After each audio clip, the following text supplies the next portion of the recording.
y'all? I'm CJ Lane, and y'all watching PBA Drafting TV. Napapansin po namin na 88% ng aming viewers ay di pa nakasubscribe.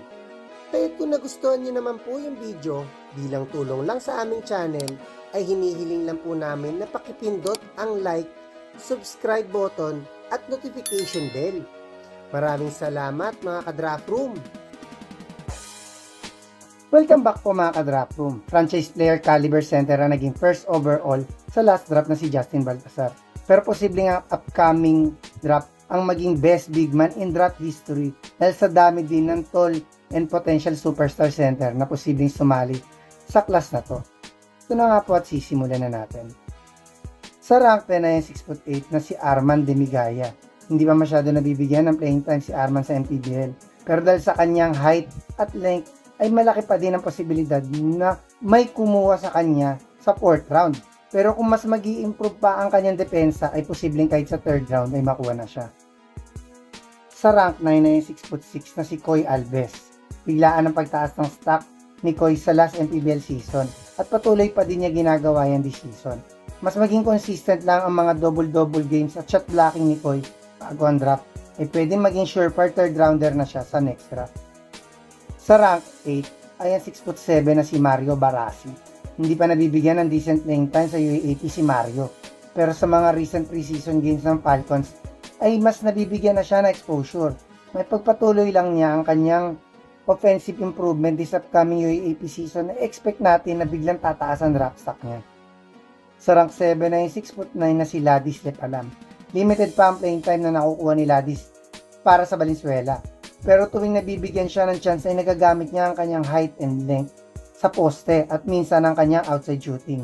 Madagdagan lang ang playing time niya upang mas may pakita ang kanyang overall game ay posibleng kahit sa 2nd round ay makuha na siya.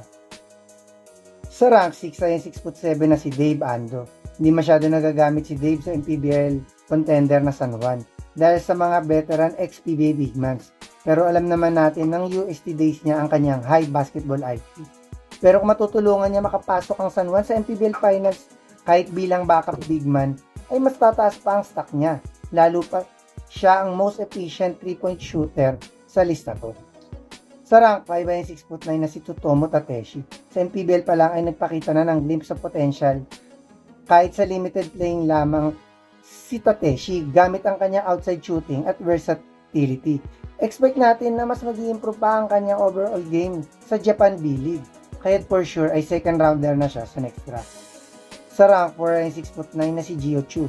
Sa Ateneo ay naipakita ni Gio ang kanyang high basketball IQ at kakayahan maka-adapt sa sistema ni Coach Tab.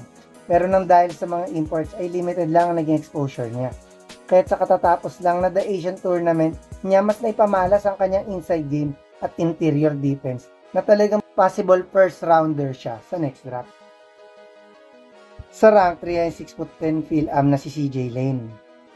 Ngayon pa lang ay todo paghahanda na si CJ sa mga mini tournament sa US. Pero pag natuloy na niya ang kanyang plano maglaro sa MPBL at talagang dinominate niya ito, ay magiging surefire top 5 pick na siya sa next draft. Sa rank 2 ay 6'10" Phil-Am na si Quentin Meliora Brown. Sa NCAA Division 1 school pa lang na Vanderbilt ay naging starter na siya at productive post-up presence. Kahit expect natin na kaya niyang ma-dominate ang ibang opposing center sa UAAP sa kanyang one and done season para sa UP. May chance din na siya ang maging first overall pick next year. At ang best center sa list na to ay 6'10" Phil-Am na si Kamaka Hepa.